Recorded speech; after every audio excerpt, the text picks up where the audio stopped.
예수 그리스도 이름으로 기도드립니다. 아멘. 작사해 주시기 바랍니다.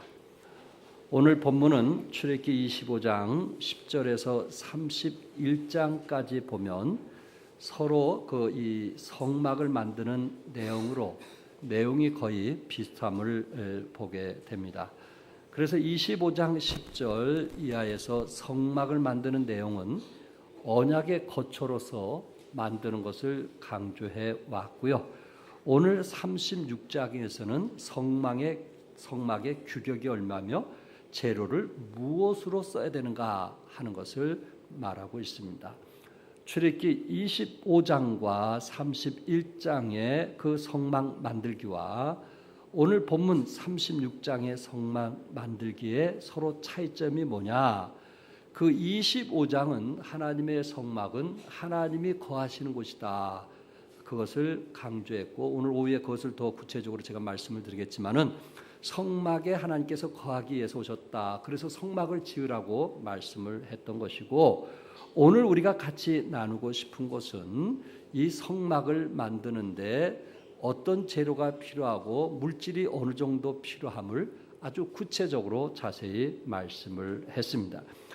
성막을 짓는 데 들어간 건축 재료들을 보면 출애굽기 38장 24절과 29절에 그 내용을 근거로 해서 말씀을 드린다면 금이 29달란트 730세겔 약 1톤 반이고 은이 100달란트 1775세겔 노시 70달란트 2400세겔 청자, 자색, 홍색에 가는 배실, 양가죽, 염소털, 열례보석, 해달가죽, 조각목 이렇게 해서 성전에 들어갈 것을 16가지 종류인데 아주 구체적으로 성경은 말씀을 하고 있습니다.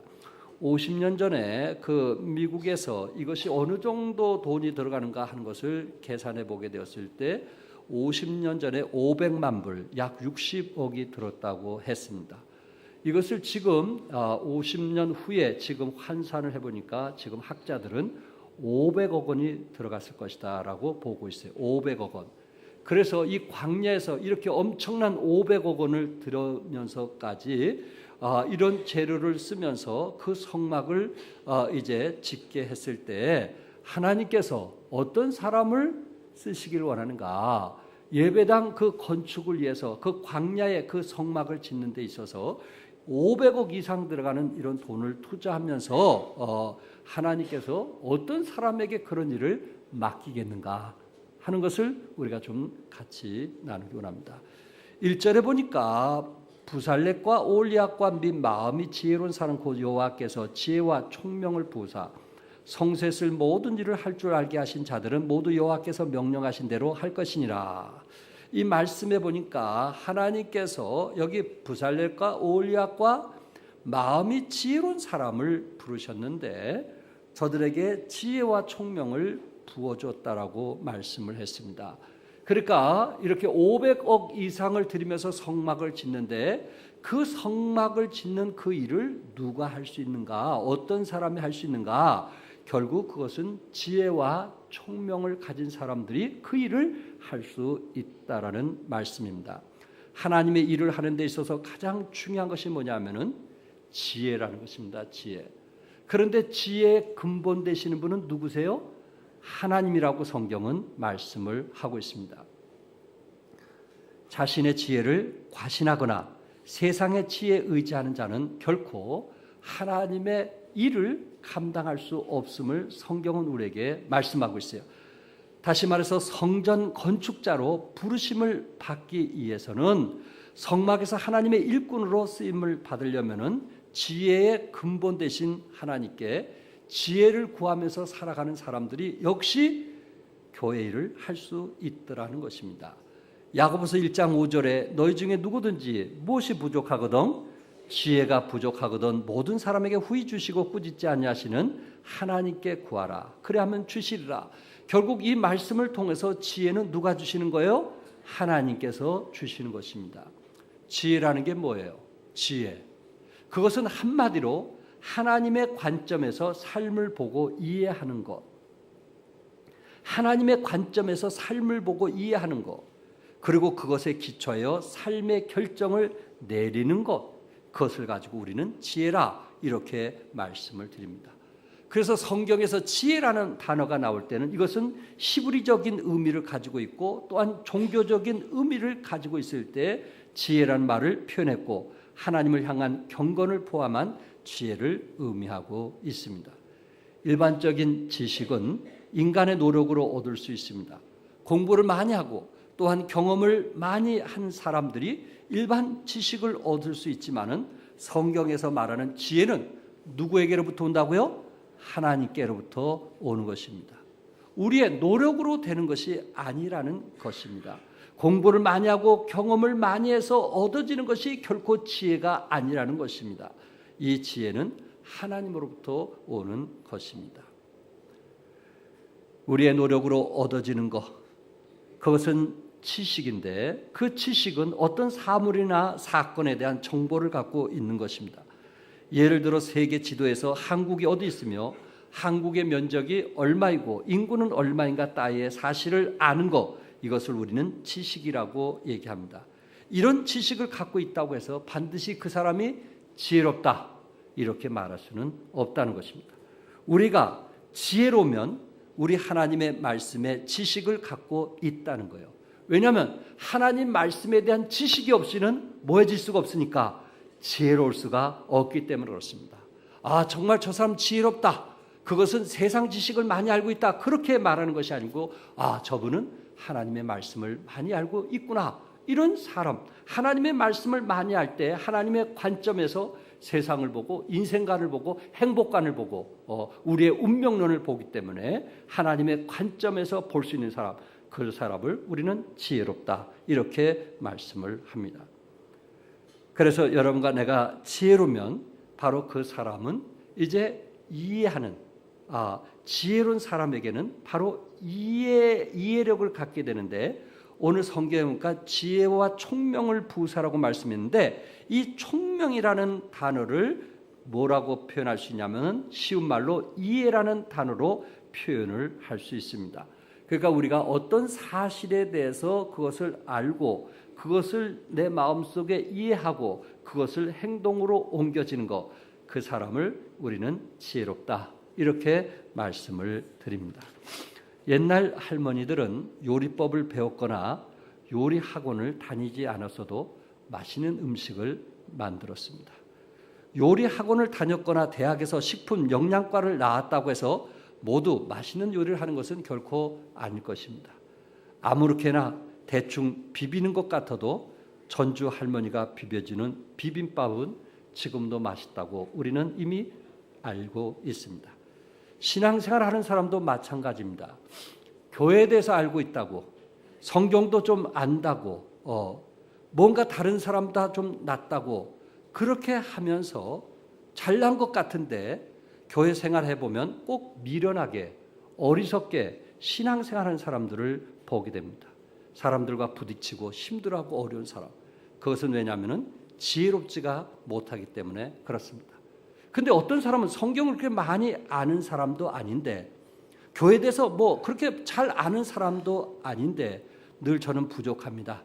저는 연약합니다. 그렇게 얘기하는데 이분은 참 매사에 지혜롭게 신앙생활을 하는 사람을 보게 됩니다. 여러분은 어떤 사람입니까? 지혜로운 사람입니까? 그렇지 않으면 지식을 가진 사람입니까? 이 지혜로운 사람에게 나타난 특징, 지혜로운 사람에게 나타난 품격의 특징이 있는데 성경에서 야고보서 3장 10절에 말씀하고 있어요. 우리 한번 같이 읽어볼까요? 다 같이 시작. 너희 중에 지혜와 총명이 있는 자가 누구냐? 그는 선행으로 말미암아 지혜 온유함으로 그 행함을 보일지니라. 예, 지혜와 총명이 있는 사람에게 성막 짓는 일을 맡기신다고 했는데 지혜와 총명이 있는 사람들에게 나타난 품격이 어떤 것이냐면은 선행으로 말미암아 지혜의 온유함으로 그 행함을 보일지니라. 그러니까 이런 사람들에게는 온유함이 있다는 거예요. 온유함이 나타난 사람이 지혜로운 사람인데 야고보에서는 그 온유함을 너희들이 나타나 보이라. 너희가 정말 지혜롭고 총명한 사람이라면 하나님 말씀이 너희 안에 있어서 그렇게 지혜롭고 총명한 사람이라면 온유함을 나타내 보이라. 이렇게 말씀하고 있어요. 쉬운 성경에서는 여러분 가운데 참된 지혜가 있고 총명한 사람이 누구입니까? 그는 올바른 삶을 통해 겸손함으로 자신의 지혜를 보여야 할 것입니다. 거기에는 겸손함으로 표현을 했고, 야고보서에서는 이제 온유함이라 이렇게 말씀을 하고 있습니다. 아무리 지혜가 많아도 그것이 삶에 나타나지 않는다면 그 지혜는 무의미하다는 것입니다. 지혜는 학력이나 학위에 따라 측정되는 것이 아니고 행위에 따라 측정되는 것이 지혜입니다. 지혜는 진리를 배우는 것과 관련 있는 것이 아니고 진리를 삶에 적용시키는 것과 관련이 있습니다. 그렇기 때문에 지혜로운 사람에게 나타나는 것이 뭐예요? 겸손하고 온유한 사람입니다. 우리가 성경을 안다고 하면서 뭔가 다 아는 것 같이 말을 하는데 그 삶 속에 겸손과 온유함이 나타나지 않다면 그분은 많이 안다는 이유로 인해서 교만하기가 쉽다는 것입니다. 지혜가 많은 사람은 자신이 좀 지식이 부족한다 할지라도 그의 성품 속에 늘 겸손과 온유함이 나타내서 참 그 삶 속에 그리스도의 모습을 보이게 되는 것입니다. 사랑하는 성도 여러분, 하나님은 어떤 사람을 쓰신다고요? 지혜와 총명한 사람을 쓰신다고 말씀했습니다. 그 지혜와 총명이라고 하는 것은 반드시 우리의 삶의 품격에서 나타나는 것을 말씀하고 있는데, 우리는 어떤 지식을 가지고 모든 회의나 어떤 관계 속에서 지식을 가지고 논하시는지, 그렇지 않으면 성령의 인도하신 대로 하나님께 지혜를 구하면서 사랑과 관계 속에서 온유와 겸손으로 대하고 있는지 우리 자신을 한번 돌이켜볼 수 있기를 바라고, 나는 여러분들이 지식인도 필요하겠지만 지혜로운 하나님의 사람이 되어서 끝까지 쓰임받기를 바랍니다. 아프리카 케냐의 수도 나이로비의 한 영국의 귀족이 아프리카 그 가난한 케냐에 이사 와서 거기서 누리며 살게 되었어요. 그런데 거기에 한 케냐의 이 청년이 그 집에 들어와서 하우스보이로 일하게 되었어요. 우리 한국의 선교사님이 오실 때 우리 신학생들 중에 그런 일을 하면서 도우면서 신학 공부한 분들이 계시거든요. 그처럼 여기 귀족, 영국 그 가족들이 이사 오기 때문에 그 케냐에 있는 한 청년이 하우스보이의 일을 하면서 그 집 하는 일을 도왔어요. 그 집을 아주 충성스럽게 잘 도왔어요. 그래서 주인이 마음을 열고 이제 무슨 일이든지 편하게 일을 맡길 수 있었고 이제 돈 같은 것도 맡길 수가 있었어요. 그런데 몇 개월 지난 후에 이 청년이 뭐라고 하냐면은 이제 저는 일을 그만둬야 되겠습니다 라고 얘기하는 거예요. 그랬더니 아니 우리가 뭐 잘못해서 그러냐, 그렇지 않으면 봉급이 적어서 그러냐, 그렇게 질문을 했던 겁니다. 그때 그 청년이 얘기하기를 저는 봉급이 적어서 그런 것도 아니고, 그리고 주인께서 제게 잘못해서 그런 것도 아니고, 제가 이곳에 들어올 때 과연 기독교라고 하는 것은 무언가, 그것을 제가 알고 싶어서 제가 이곳에 들어올 때 한 3개월에서 6개월 동안 일을 하고, 그리고 이제 나는 나가서 다시 내가 믿는 해교도의 그 큰 부잣집에 가서 또 거기서 3개월이든지 6개월이든지 일을 해보고 그 다음에 나는 신앙을 결정하려고 했습니다 라고 얘기하는 거예요. 그랬을 때 주인이 뭐라고 얘기했어요? 여보게, 그렇다면 젠작 그렇게 얘기해 주면 얼마나 좋았겠는가, 그 얘기를 하더라고요. 젠작 얘기해 줬으면 얼마나 좋았겠는가. 그러나 그 청년은 영국의 그 귀족들이 믿는 하나님에 대해서 삶으로 보여주기를 원했던 것입니다. 삶으로 보여주기를 원했던 것입니다. 예수 믿는다고 하면서, 기독교 믿는다고 하면서 세상 사람과 똑같이 사는 그것보다도 기독교를 믿는다면 그의 삶 속에 지혜로운 사람, 온유와 겸손이 나타나는 것, 그것을 보기를 원했던 것입니다. 여러분, 내가 주님을 사랑한다면 우리의 삶의 품격 속에 그리스도의 품격이 드러날 수 있기를 바랍니다. 우리가 신앙생활이 오래 하면 오래 할수록 우리 삶의 현장 속에서 그리스도의 품격이 드러나는 그 사람이 바로 지혜로운 사람이고, 하나님은 그 사람을 통해서 위대한 일들을 이루게 될 것입니다. 두 번째는 자원하는 마음을 가진 자를 부르십니다. 2절에 보니까 모세가 부사렐과 올리압과 및 마음이 지혜로운 사람 곧 그 마음에 여호와께로부터 지혜 얻고 와서 그 일을 하려고 마음에 원하는 모든 자를 부르매 마음에 원하는 자 하나님의 그 성전에서 일할 수 있는 일꾼들을 부르시는데 하나님은 어떤 사람을 부르신다고 그랬어요? 자원을 하는 사람을 부르십니다. 마음에 원하는 자를 부를 수도 있지만 또한 하나님께서는 자원하는 자를 부르신다. 왜냐하면 자원하는 자를 부르시면 그 특징이 원망과 불평이 없는데 자원하지 않고 항상 헌신하는 사람들은 매사에 힘들고 어려우면 불평을 하고 원망하는 것을 보고 짜증내는 것을 보게 됩니다. 몸이 힘들면 짜증내고 힘들어하는 것을 표현합니다. 그러나 자원하는 사람들은 오히려 그 스스로 선택했기 때문에 그 일을 기쁨으로 하는 것입니다. 여러분 솔로몬이 왕이 된 후에 번제를 드렸는데 몇 번제를 드렸다 그랬어요? 1,000번제를 드렸다 그랬어요. 1,000번제.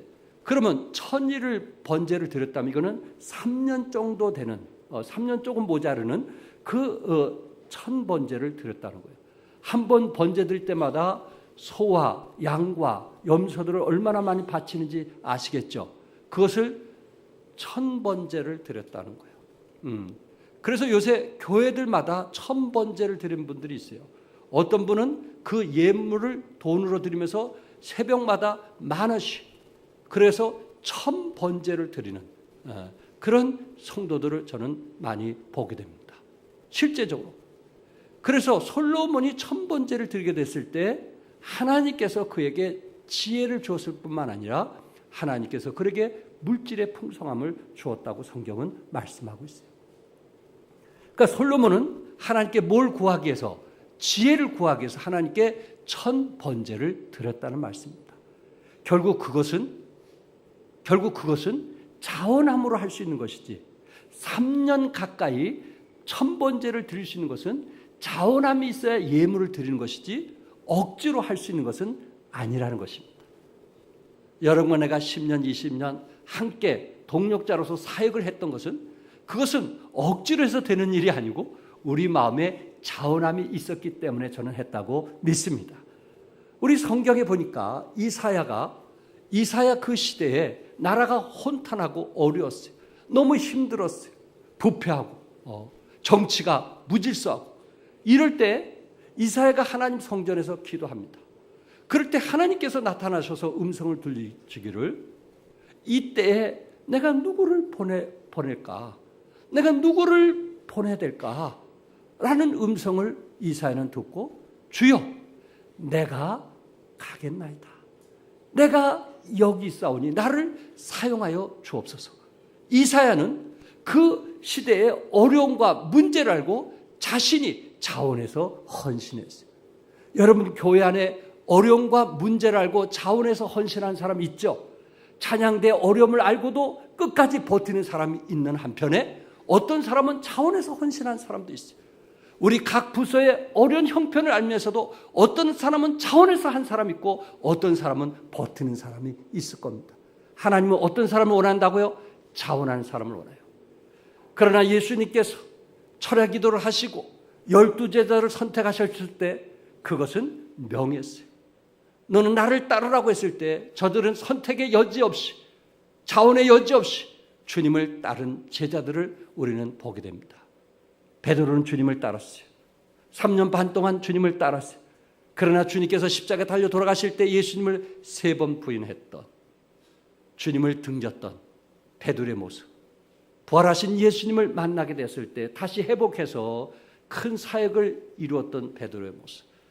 그래서 성경에는 하나님께서 명에서 택한 사람도 있고 또한 자원에서 헌신한 사람도 있는데 나는 여러분들이 정말 하나님의 일을 위해서 자원함으로 함께 헌신함으로 하나님의 주신 그 축복을 누릴 수 있기를 바랍니다. 삼성병원 정형외과 정화재 박사님에게 목사님 한 분이 치료받기 위해서 찾아갔습니다. 자신의 어려움을 얘기했을 때 정화재 박사님께서 뭐라고 얘기했냐면, 목사님 염려하지 마십시오. 목사님 병이 힘든 걸 알고 찾아왔는데 염려하지 마십시오. 제가 우리 아버님을 대한 것처럼 목사님에게 그런 자세로 도와드리겠습니다. 그러더래요. 목사님이 많은 병원에 다녀봤지만 내 아버지를 치료하는 것처럼 목사님을 대해주겠습니다. 이런 사람은 처음 들었다는 거예요. 너무 충격이었어요. 자기의 몸을 모두 다 맡길 수가 있었다고 그럽니다. 그러면서 약을 이제 어떤 약을 쓰라고 하고 또 어떤 병 때문에 힘들다는 얘기를 보고를 듣고 그 병문에 나왔을 때 자기는 너무너무 행복했다고 합니다. 사랑하는 여러분, 여러분은 어떻습니까? 우리가 하나님을 섬기는 데 있어서 내 남편을 돕는 것처럼 하나님을 섬기고 있는가? 하나님, 내가 남편을 사랑한 것처럼 그 이상으로 하나님을 사랑하겠습니다. 하나님, 내가 내 자녀를 돌보는 것처럼 내가 하나님의 일을 하겠습니다.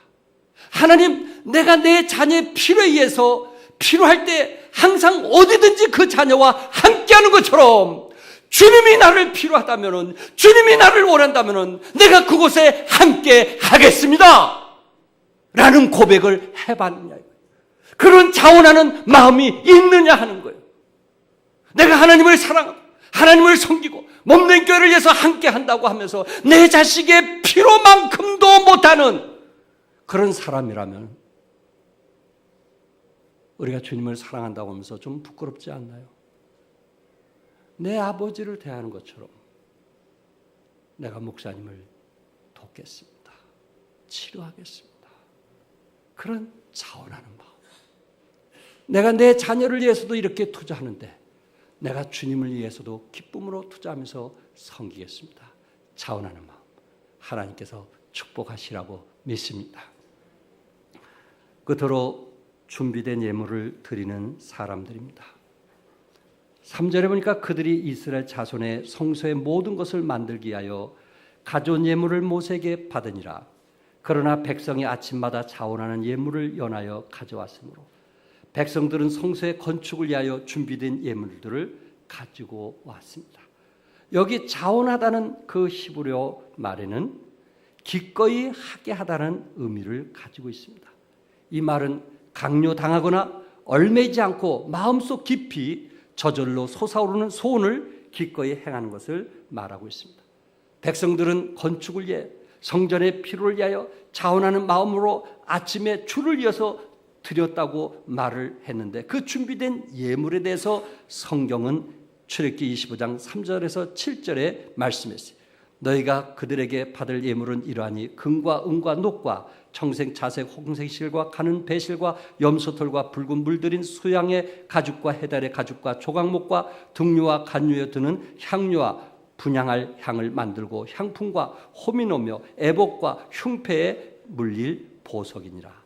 여기 가져올 품목을 하나님께서 16가지를 이제 명했고 이스라엘 백성들은 애굽에서 살 때 가지고 왔던 그 예물들을 줄을 서가면서 저희들이 드릴 때 차고 넘쳐서 결국은 감독자가 더 이상 가지고 오지 말라, 더 이상 가지고 오지 말라 명할 때까지 그들은 줄을 이어서 가져왔던 것을 보게 됩니다.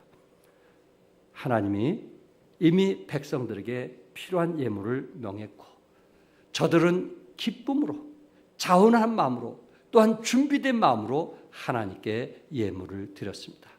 여러분, 준비된 예물은 결코 억지가 아니고 기쁨으로 드려진 것을 우리는 믿습니다. 출애굽기 36장 6절과 7절에서 그 상황을 말씀했는데 같이 한번 읽겠어요. 시작. 모세에게 말하여 이르되 백성이 너무 많이 가져오므로 여호와께서 명령하신 일에 쓰기에 남음이 있나이다. 모세가 명령을 내리매 그들이 진중에 공포하여 이르되 남녀를 막론하고 성소에 드릴 예물을 다시 만들지 말라 하며 백성이 가져오기를 그치니 있는 재료가 모든 일을 하기에 넉넉하여 남음이 있더라. 백성들은 계속 가져오므로 건축하는 자재가 넉넉하고 남음이 있도록 가져왔다. 이런 축복이 종안교회도 있기를 바랍니다. 이처럼 드림에 있어서 준비된 예물을 자원하는 마음으로 드림이 필요하다는 것을 성경은 말씀하고 있습니다. 여러분, 내가 하나님 앞에 정말 어떤 필요를 위해서 드려지는 것도 이런 자원함이 필요할 것이고, 또한 우리 주위의 이웃에 있는 어려움이나 또한 세계에 고통당하는 저들을 위해서 여러분이 가지고 있는 그 물질들이 사용되어진다면 우리 하나님이 얼마나 기뻐하실까. 억지가 아닌 준비된 마음으로 저들의 필요에 내가 가진 물질이 사용되어진다면 얼마나 좋을까. 왜냐하면 이스라엘 백성들은 애굽에서 가지고 나온 것입니다. 이것은 하나님께서 이미 이스라엘 백성들을 고센 땅에 보내게 되었고 요셉에 의해서 저들이 그 축복을 누리면서 그 누린 것을 가지고 나온 것입니다. 어떻게 보면 그것은 하나님이 주신 것이고 저들이 하나님께 드려질 때 그것은 내 것이 아니고 하나님 것이라는 믿음 때문에 드려지게 된 것입니다. 철학자인 임마누엘 칸트, 제가 대학 때 이 칸트에 대해서 6개월 동안 공부를 했습니다. 그분은 세 가지에 대해서 말했어요. 행복한 사람에 대한 세 가지. 어떤 사람이 행복할 수 있는가? 첫째는 의미 있는 일을 할 때 행복하다고 했고, 둘째는 하나님을 사랑하고 교회를 사랑하고 우리 자녀를 사랑하고 이웃을 사랑할 때 행복하고, 셋째는 꿈을 가지고 살 때 행복하다고 했습니다. 철학자였던 칸트는 우리가 행복할 수 있는 비결이 뭔가? 그것은 하나님, 교회, 자녀, 이웃들을 사랑할 때 행복하다고 했습니다. 여러분, 내가 이웃을 위해서 따로 된 물질이 준비되었다면 저는 그 사람이 행복한 사람이 아닌가라는 말씀을 드리고 싶습니다. 저는 지난 주일날 최일승 회장에 대해서 말씀을 드렸습니다. 이번에 국가 이제 기도하러 갔을 때 이분이 부회장으로서 나와서 이제 일하는 것을 저는 보면서 또 그분에 대해서 좀 그 간증거리를 보게 되었습니다. 그분은 새벽기도에 종치는 종직이 자녀로 태어나서 한국과 세계에 100교회를 세우신 분입니다. 그가 나이가 70이 넘어서 나는 하나님이 허락하시는 100세까지 또 100개 교회를 더 건축할 테니 너희들은 그 자녀들에게 얘기하는 것입니다. 1000개 교회를 세우라. 먹을 것은 남겨주겠지만은 나머지 재산은 모두 하나님 선교를 위해 쓰겠다고 하면서 자녀들에게 너희들은 1000교회를 세우라. 나는 지금까지 100교회를 세웠는데 앞으로 남은 생애 동안 100교회를 세우겠다라고 이야기를 했습니다. 저는 이분이 누구의 영향을 받았는가? 그분의 어머니 김유단 씨는 6남매 자녀, 배고픈 그 자녀를 기도로서 키운 어머니였습니다. 그래서 할아버지도 장로, 아버지도 장로, 또한 최우승 씨 이 사업가인 이 세 형제도 장로, 막내 동생은 목사가 되었다고 합니다. 어머니는 우리 가정에서 3대째 삼형제가 장로로 배출된 것이 하나님께 감사하다고 하면서 즐거워했다고 합니다. 어머니는 철저하게 자녀들에게 세 가지를 강조했다고 합니다. 첫째, 주의를 성수하라. 가능하면 본교에서 주의를 지키라고 했고, 예배 드릴 때 가능하면 앞자리에 앉으라. 아마 록펠러 그분 어머니하고 좀 비슷한 것 같아요. 둘째는 11조를 철저하라. 11조를 도둑질하면 언젠가 쌓아둔 재물이 모래성처럼 무너지는 법이다. 셋째, 목사님께 순종하라. 주의 종과 대적하는 일이 없도록 하라. 이 세 가지를 늘 어머니께서 가르쳐 줬고 최우승 회장은 그것을 마음에 새기면서 늘 그 집안 식구들은 이 최우승 그 회장이 처음에 나갈 때는 텐트로 친 천막교회였는데 거기 교회를 다니면서 주일학교도 아이들 가르치고 청년부 아이들도 가르치고 교사도 하고 그러면서 그 교회에서 지금까지 자라왔는데 항상 그 가족들은 제일 앞자리에 앉았다고 합니다. 어머니 말씀에 순종해서 앞자리에 앉았다고 합니다. 매사에 이렇게 남을 위해서 앞으로도 100교회를 짓겠다는 것, 또한 자녀들에게 너희들은 1000교회를 지어라. 너희들이 먹고 사는 것은 내가 돈을 떼주겠지만은 나머지는 네 모든 재산은 성교에 드리겠다는 그 아름다운 마음을 우리는 보게 됩니다. 그러나 자신을 위해 부를 축적하는 사람들도 우리 주위에 많이 있다는 것입니다. 부를 축적하고 부를 제일로 삼는 사회는 결국 자기 구원의 사회가 될 것입니다. 여러분, 가난한 후진 사회 질병이 무엇입니까? 아프리카나 이런 가난한 사람들의 후진 사회 질병이 무엇입니까? 결핵, 영양실조, 폐렴, 기생충, 콜레라 이런 등등일 것입니다. 그러나 선진 사회, 오로지 버는 거, 자기를 위해서 살아가는 사람들의 선진 사회, 부한 사람의 질병이 무엇입니까? 가장 풍족한 미국을 대표로 해서 말씀을 드린다면 새로운 질병들이 나타났어요. 그게 뭐예요? 비만, 동맥경화, 심장병, 뇌졸중, 폐암, 간경화, 약물 중독, 이혼, 아동학대, 학대, 자살, 살인. 풍족하면 핵가족을 만들었고, 풍족하면 이혼 법정과 감옥, 풍족하면 정신병원들이 차고 넘치는 그런 일을 만들게 되었어요. 자기 구원 속에서 우리는 우리 자신을 거의 상실했습니다. 자기 구원의 이념만을 가지고 세계를 아름답게 만들지 못합니다. 이런 사회는 결코 우리 주님이 기뻐하는 것이 아닐 것입니다. 마음에 준비된 예물, 이 물질이 하나님께 드려지고 또한 이웃과 아시아와 또한 세계 또한 선교사님들을 위해서 현장 속에서 배고파 죽어가는 애들을 위해서 눈물을 흘리는 선교사님들을 위해서 차마 정말 자기도 식사를 제대로 못하는 선교사님들을 위해서 우리가 작정하고 준비한다면 얼마나 아름다울까.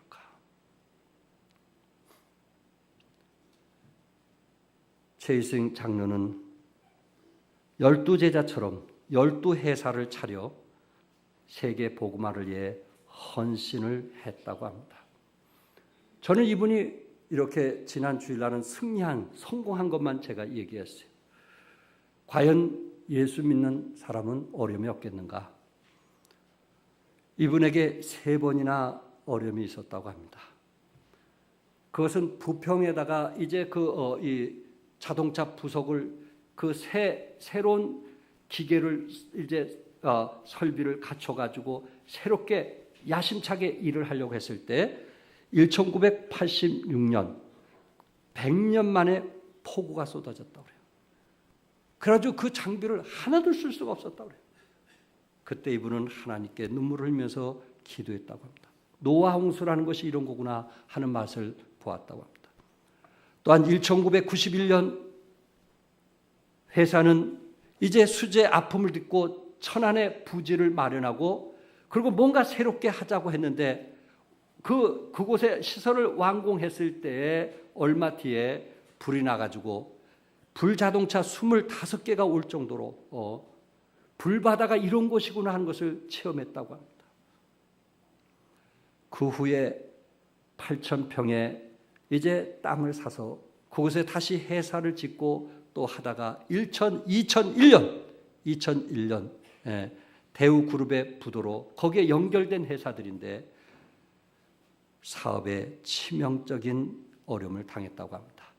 당시 200개 협력업체 중 53개사가 부도를 내게 되었고 대우회사에서 결제해 줄 돈은 119억 원인데 자체에서 발행한 어음은 89억 원이었다고 합니다. 119억 원 한 푼도 못 받고 자기가 발행한 어음을 막는데 급급해서 집에 있는 모든 것, 집도 다 팔고 아내가 끼고 있는 반지까지 모든 보석까지 다 내다 파는 그런 어려움이 있었다고 합니다. 더 이상 일어설 수 없는 그러한 상황에 있을 때 추수감사절이 다가오더라는 거예요. 그들의 아내가 여보 추수감사절인데 감사헌금 해야 되지 않냐고. 아니 여보 당신이 보다시피 우리는 지금 빚쟁이요. 아무것도 없어. 있으면 내가 보라고. 그랬더니 부인이 너무 깊은 속에서 통장을 하나 꺼내드려요. 그거는 청약 저금 통장이었어요. 여보 이거 해야 갑시다. 아니 당신 미쳤어? 이거 하나면 아파트 살 수 있는 기회가 되는데 아니 이거를 감사헌금을 하다니. 그럴 때 아내가 뭐라고 얘기하냐면 여보, 어차피 모든 것의 소유자는 하나님이시잖아요. 나중에 더 좋은 것으로 갚아주실 것이니 미련 없이 바칩시다. 그러더라고요. 아내 말에 더 이상, 이분은 직분도 있고 믿음이 있는 분이라 더 이상 말을 할 수가 없었다고 합니다. 그런데 하나님께서 그것을 드려지게 되었을 때 자기는 그 이상으로 하나님께서 채워준 것을 자기는 경험했다고 이야기를 합니다. 여러분, 이분은 가난한 동네에서 태어난 사람이에요. 시골촌에서. 그리고 이분은 대학의 꿈을 꾸지 못하고 그래서 고등학교 때 축산과를 들어간 사람이에요. 자기 집에서 대학 들어갈 수도 없다는 것을 알기 때문에 축산과에 들어간 사람이에요.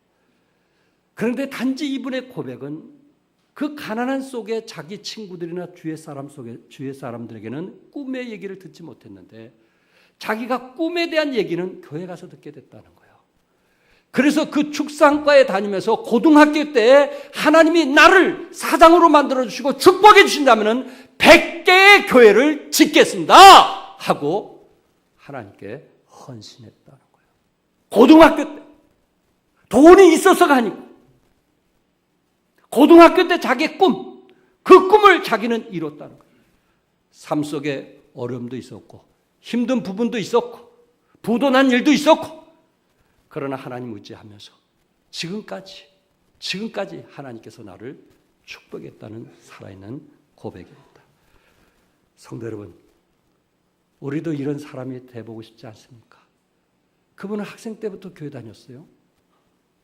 그리고 교사 일도 했고 청년부 책임집사도 맡아보고 그분 간증이 그래요. 교회 모든 일을 다 도맡아서 일을 했던 사람입니다. 우리 종합교회는 그런 분들이 많습니다. 여러분, 이런 믿음을 가져보지 않겠어요? 이런 믿음, 막바지에 가서도 내 지식을, 내 경험을 믿는 것이 아니고 하나님이 주신 지혜를 가지고 우리의 믿음을 볼 수 있는, 그래서 하나님께서 어떻게 축복하신지 체험할 수 있는 여러분과 내가 되기를 주님의 이름으로 축복합니다. 기도하겠습니다.